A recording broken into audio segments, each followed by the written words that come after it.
Amigos telespectadores da TV Justiça, esse é o momento do Saber Direito em que nós responderemos perguntas do Brasil inteiro e perguntas também aqui no estúdio junto com a Tainá, que é estudante de Sociologia da UNB, e o Murilo, que é estudante de Direito da Unieuro. Então nós vamos responder a perguntas que vão ser feitas pelos dois e pessoas em todo o Brasil, estudantes em todo o Brasil, que vão perguntar sobre esse tema, crimes dolosos contra a vida, abordado nas aulas durante a semana.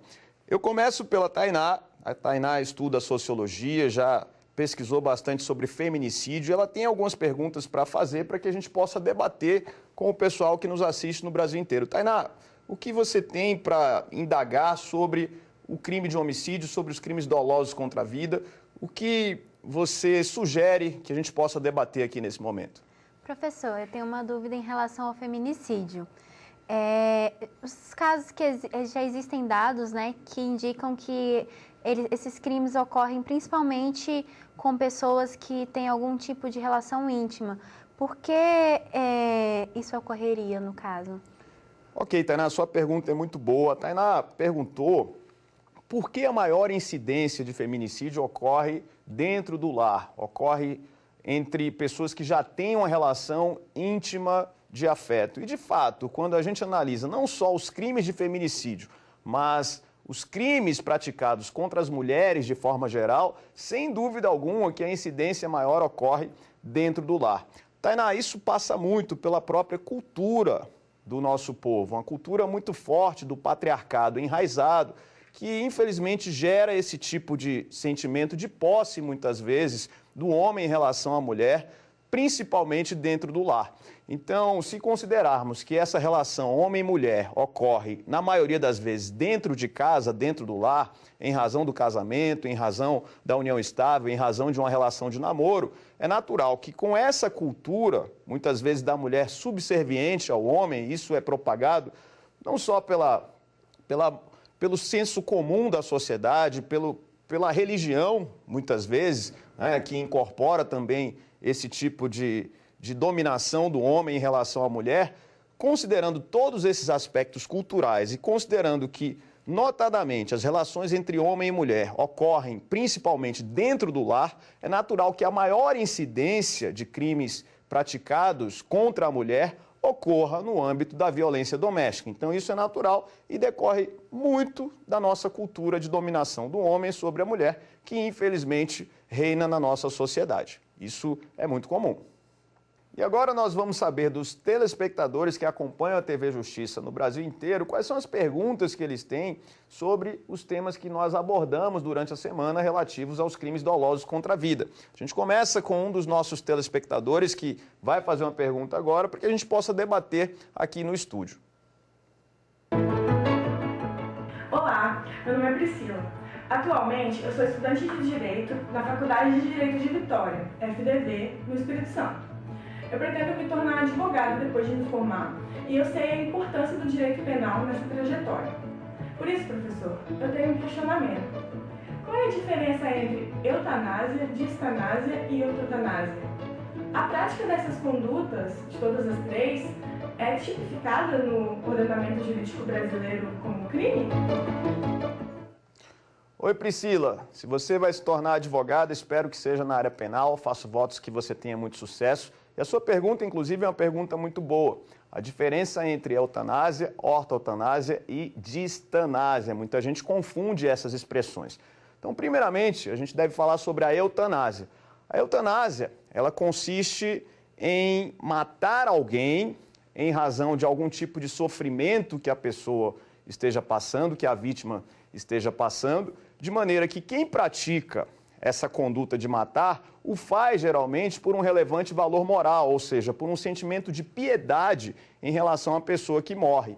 Então imagine que o filho está vendo a mãe em estado terminal, sofrendo dores terríveis, e ele muitas vezes com um sentimento de piedade pela mãe, não querendo mais que ela sofra tanto como vem sofrendo já há algum tempo em razão da sua doença, resolve desligar os aparelhos, muitas vezes a pedido da própria vítima. Às vezes a própria vítima pede para falecer, para que tenha a sua vida abreviada. E isso configura a eutanásia.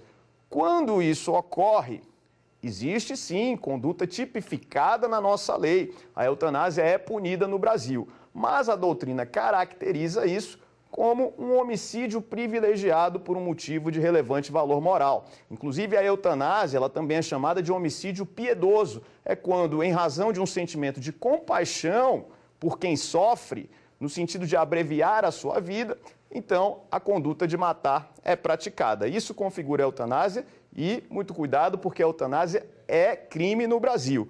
Até existe no Congresso Nacional discussão em projetos de lei sobre a descriminalização regulando a eutanásia, regulando situações em que a eutanásia poderia ser praticada sem que isso configurasse crime. Mas não é a regra ainda no direito penal brasileiro. Temos a eutanásia, sim, como crime. A eutanásia difere da chamada ortotanásia. É importante que a Tainá, o Murilo, saibam essa diferença entre a eutanásia e a ortotanásia. Na ortotanásia, o que ocorre? Muitas vezes o paciente ele está em estado terminal. Imagine uma pessoa que está com câncer em estado terminal. E aí o médico, avaliando a situação desse paciente, muitas vezes numa conversa com esse paciente, diz o seguinte, ó, se você ficar aqui no hospital e nós continuarmos fazendo tratamento com quimioterapia, pode ser que essa pessoa viva ainda 30 dias, pode ser que ela consiga viver 60 dias, mas isso se ela ficar no hospital fazendo esse tratamento. O médico dá a opção para essa pessoa, dizendo assim, ó, você vai morrer de qualquer jeito. A conversa tem que ser objetiva. A pessoa sabe que nos próximos dias ela não está mais aqui. E aí o médico diz, ó, se você preferir uma morte mais digna ao lado da família, com as pessoas que você ama, na sua casa, você tem a opção de não ficar aqui no hospital fazendo esse tratamento, que vai prolongar um pouco mais a sua vida, mas você vai morrer daqui a alguns dias, e você pode ir para a sua casa, tomar um medicamento que possa prolongar a sua vida aí por mais uma semana, mas nesse período você aproveita para se despedir das pessoas que você ama e curtir a sua casa, curtir os seus netos, curtir os seus filhos, e vai ter uma morte mais próxima, não vai viver 60 dias, vai viver uma semana, mas vai ter uma morte mais digna.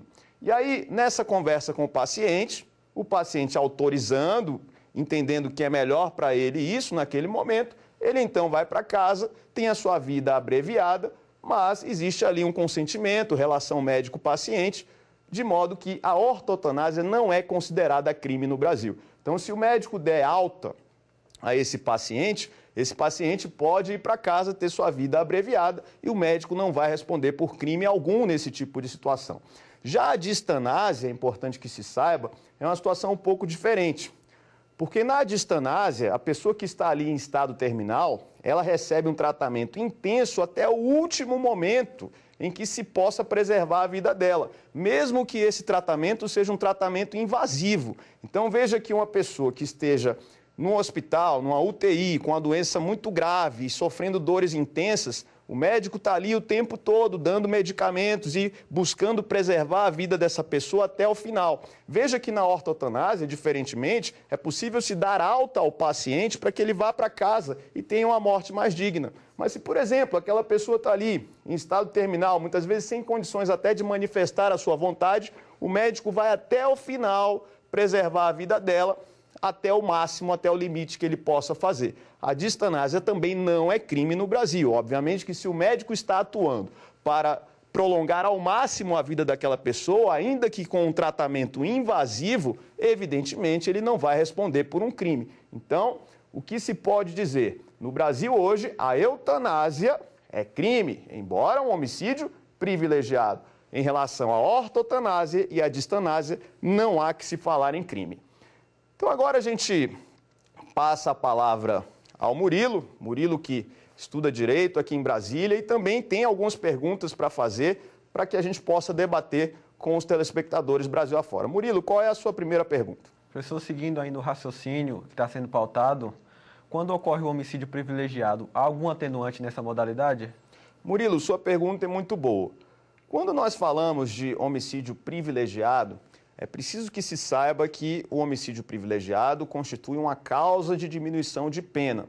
E quais são as circunstâncias do homicídio privilegiado, lá no artigo 121, parágrafo 1º do Código Penal? Murilo, nós temos 3 circunstâncias que caracterizam o homicídio privilegiado, gerando uma diminuição da pena do acusado de 1/6 a 1/3. Então, ele vai ter sua pena reduzida. Em quais circunstâncias?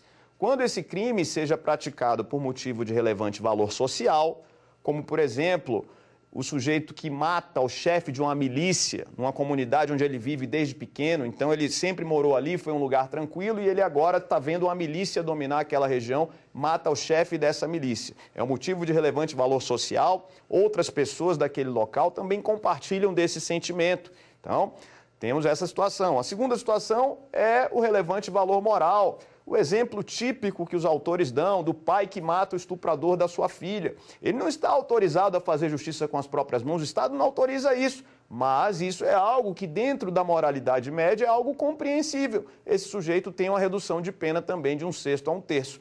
Terceira situação, Murilo, é aquela situação em que ocorre o domínio de violenta emoção, logo em seguida uma injusta provocação da vítima. Ou seja, se a vítima provoca alguém com um xingamento, com uma agressão física que seja, e se a pessoa provocada entra num estado de fúria porque foi vítima de uma provocação injusta e resolve matar quem o provocou, isso não está autorizado pelo Estado. Claro que se a gente é provocado, isso não autoriza por si só que a gente mate uma pessoa. Agora, se isso acontecer, em razão de não ter havido uma premeditação, em razão de ter sido algo de momento que gerou uma fúria, que a pessoa foi injustamente provocada, a lei permite uma redução de pena de 1/6 a 1/3. Então, na verdade, não é que haja uma circunstância atenuante, porque as atenuantes são avaliadas na segunda fase da dosimetria da pena. O que existe aí é uma redução de pena, que o juiz vai avaliar na terceira fase da dosimetria, reduzindo de 1/6 a 1/3. E agora a gente vai para uma pergunta que um aluno nosso no Brasil vai fazer para que a gente possa debater aqui no palco com a Tainá, com o Murilo. Mais uma pergunta de um dos nossos telespectadores. Eu sou o Fábio César, moro na cidade de Praia Grande, no estado de São Paulo. Sou recém-formado na Universidade FPG e dentro do direito eu pretendo seguir a carreira de advogado e sei a importância do direito penal nessa trajetória. Nesse sentido, eu gostaria de saber do professor Vinícius se na hipótese de um pai ou uma mãe matar alguém por emboscada, no caso o estuprador de uma filha, é possível a existência e circunstâncias privilegiadoras e qualificadoras no mesmo crime? Então, o Fábio lá de Praia Grande, fazendo inveja a gente que mora aqui em Brasília, onde não tem praia, ele fez uma pergunta importantíssima sobre o crime de homicídio, perguntando se aquele que mata o estuprador de sua filha, por exemplo, numa emboscada, se esse indivíduo teria direito ao privilégio, ao homicídio privilegiado. Fábio, esse indivíduo tem direito ao homicídio privilegiado e vou explicar por quê. Nas hipóteses de homicídio qualificado, é preciso verificar se a qualificadora é de natureza subjetiva ou objetiva. A subjetiva está relacionada ao motivo do crime, enquanto a objetiva está relacionada à forma com a qual o crime é praticado. Veja que no exemplo que você deu, você disse que o sujeito de emboscada matou o estuprador de sua filha. O que eu tenho aí então? Uma qualificadora objetiva relacionada à forma com a qual o crime foi praticado e um motivo de relevante valor moral. E são compatíveis. É possível que alguém de emboscada mate alguém por um motivo de relevante valor moral. Então, o que a gente vai ter? Homicídio qualificado e privilegiado ao mesmo tempo, sendo que esse crime, segundo a jurisprudência tanto do STF quanto do STJ, não é considerado um crime hediondo. É perfeitamente possível a conjugação sem que isso configure hediondez.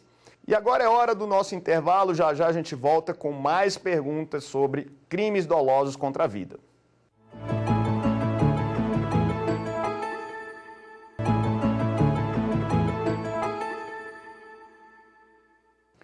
E a gente volta com mais perguntas agora, mais um telespectador nosso no Brasil vai fazer uma pergunta sobre crimes dolosos contra a vida para a gente debater. Professor, qual é o termo inicial para a proteção do bem jurídico vida no tipo penal aborto? Priscila, esse é o tema que envolve algumas discussões na doutrina, mas hoje a gente já tem um entendimento amplamente majoritário de que a vida humana no crime de aborto, ela é tutelada a partir do momento de que nós chamamos de nidação. A nidação, ela é explicada como o momento em que o óvulo fecundado é fixado na parede do útero. A partir desse momento se pode dizer que existe vida para efeito do crime de aborto. Então, existindo vida para efeito do crime de aborto, logo esse crime a partir daí já pode ser praticado se houver um atentado contra a vida do feto, seja ele praticado pela própria gestante ou praticado por terceira pessoa. E é importante que se frise também que nós temos o início da vida para efeito de crime de aborto, que vai a partir do momento da nidação até o início do parto. Porque quando se inicia o parto, já não se fala mais de crime de aborto. Agora vamos falar de crime de homicídio. Então, se, por exemplo, no início do parto, já com a criança saindo do ventre materno, alguém atenta contra a vida desta criança, não haverá crime de aborto. O crime já passa a ser de homicídio. E se durante o parto a própria mãe, sob influência do estado puerperal, vier a praticar um crime contra esta criança, o crime de infanticídio vai se caracterizar e não mais o crime de aborto. Então a gente volta agora e eu quero saber do Murilo o que ele tem para trazer para a gente de discussão aqui no nosso programa Saber Direito. Quando ocorre o infanticídio, professor, o que seria o infanticídio? Há algum atenuante para a gestante, para a mulher pós esse período? Murilo, existe sim, mas não vou chamar propriamente de um atenuante, mas eu tenho um tipo penal específico quando eu falo do infanticídio, eu tenho um crime específico com a pena reduzida em relação ao homicídio. Como é que a gente pode explicar isso? Falando de infanticídio, nós não estamos mais falando do artigo 121 do Código Penal, que é o homicídio. O infanticídio está no artigo 123, e nesse artigo 123, vamos ter a conduta da mulher que durante o parto ou logo após o parto, mata o próprio filho em situação de estado puerperal. Esse estado puerperal, Murilo, é um estado de psicose gravídica, que se chama, quando a mulher, logo após o parto, ela é perturbada em razão de uma alteração física e uma alteração psicológica, que faz com que ela se sinta impulsionada, muitas vezes, a matar a própria criança, matar o próprio filho, às vezes por aspectos relacionados a uma gravidez complicada, um filho indesejado, aspectos hormonais que envolvem a gravidez, isso também é importante, a perícia vai apreciar isso. E quando isso ocorrer, quando o crime de feminicídio ocorrer, nós vamos ter uma pena reduzida em relação ao crime de homicídio, uma pena de 2 a 6 anos de reclusão. Agora, veja que o infanticídio nada mais é do que uma modalidade especial do crime de homicídio. A diferença é que o infanticídio está no artigo 123 e tem essa circunstância elementar da mulher estar sob o estado puerperal e matar o filho durante o parto ou logo após o parto. É isso que vai acontecer. Agora, em suma, o infanticídio é um homicídio, só não está no artigo 121 do Código Penal. O legislador resolveu colocar um tipo penal próprio para definir essa conduta. E agora, a gente passa a mais uma pergunta. Os telespectadores Brasil afora, eles têm feito várias perguntas e agora a gente vai para mais uma pergunta dos nossos telespectadores. Professor, a segunda dúvida sobre o assunto é se o indivíduo, na posse de seu veículo automotor, atropela a vítima que estava em cima da calçada e essa posteriormente vem a óbito, no decorrer da fase inquisitória policial, descobre-se que o indivíduo estava participando de um racha, pode este homicídio ser considerado culposo nos moldes do Código de Trânsito Brasileiro? Fábio, essa é uma das perguntas mais polêmicas e eu vou responder estritamente aquilo que você perguntou. Pode o homicídio ser considerado culposo? E a minha resposta para você é: pode o homicídio ser considerado culposo. Não significa que necessariamente ele vai ser considerado culposo. Eu vou explicar. Veja que quando alguém, num racha automobilístico, vem a matar uma pessoa em cima da calçada, a primeira coisa que se imagina é a possibilidade de um homicídio com dolo eventual, considerando que esse indivíduo assumiu o risco de produção do resultado, e o artigo 18 diz que o crime é doloso quando o agente quis o resultado ou assumiu o risco de produzi-lo. Então, se houve essa assunção do risco, naturalmente é natural que se pense que haja um dolo eventual e esse crime seja caracterizado como doloso. Mas aí tem um problema. A assunção do risco de produção do resultado não significa somente uma conduta extremamente imprudente. Para que isso se caracterize, e isso a gente vai ter que analisar no racha automobilístico, eu preciso verificar se aquele que causou o resultado aceita o resultado e se conforma com ele. É isso que vai definir se o crime é doloso ou culposo. Porque se alguém no racha automobilístico mata uma pessoa e depois de matar não está nem aí, não presta socorro, não se preocupa com aquele resultado grave que foi causado, naturalmente o Ministério Público vai denunciar por dolo eventual e quando isso chegar no tribunal do júri, o jurado tende a condenar por dolo eventual o réu que teve esse tipo de postura no momento do acidente, ou seja, não se preocupou com o resultado causado à vítima. Professor, em relação aos homicídios no Brasil, eu queria saber por que os marcadores de raça em classe são tão determinantes para esse fenômeno. Veja, a pergunta da Tainá é uma pergunta que sai até um pouco da esfera do direito penal e tangencia outros ramos do conhecimento, como a sociologia. A Tainá, ela é graduanda em sociologia, perguntando a relação das taxas de homicídio com a questão de raça, com a questão de classe social, inclusive, e é claro que existe essa relação. Então, se a gente pegar qualquer livro didático de geografia do ensino médio, a gente aprende que numa capital, por exemplo, conforme se avalie o número de homicídios naquela capital, nós vamos ter, naqueles bairros mais centrais e onde pessoas com maior poder aquisitivo, maior poder econômico moram, naqueles lugares você vai verificar taxas de homicídio menores do que na periferia. Então, quando a gente pega, por exemplo, o mapa da cidade de São Paulo, o mapa de homicídios da cidade de São Paulo, a gente vai vendo que conforme a cidade vai se alargando na periferia, as taxas de homicídio naqueles locais, elas tendem a ser maiores. Tainá, isso revela aspectos históricos que precisam ser trazidos à tona.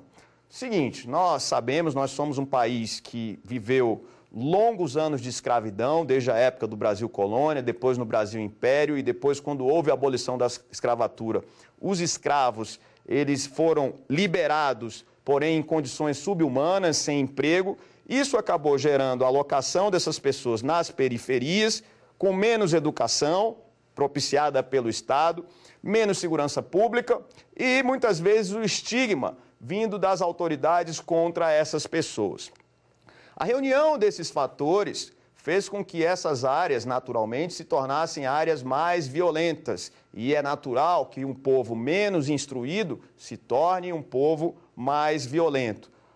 Então, nós temos essa ligação com a raça, né? A gente vê que entre as vítimas de homicídio no Brasil, a maioria pertence, de fato, à raça negra, mas isso está muito ligado à ausência do Estado, à ausência de educação, à ausência de segurança pública nessas áreas, o que implica em altas taxas de crimes de homicídio. É óbvio que o homicídio ele não é um crime peculiar de determinada camada social ou peculiar de determinada raça.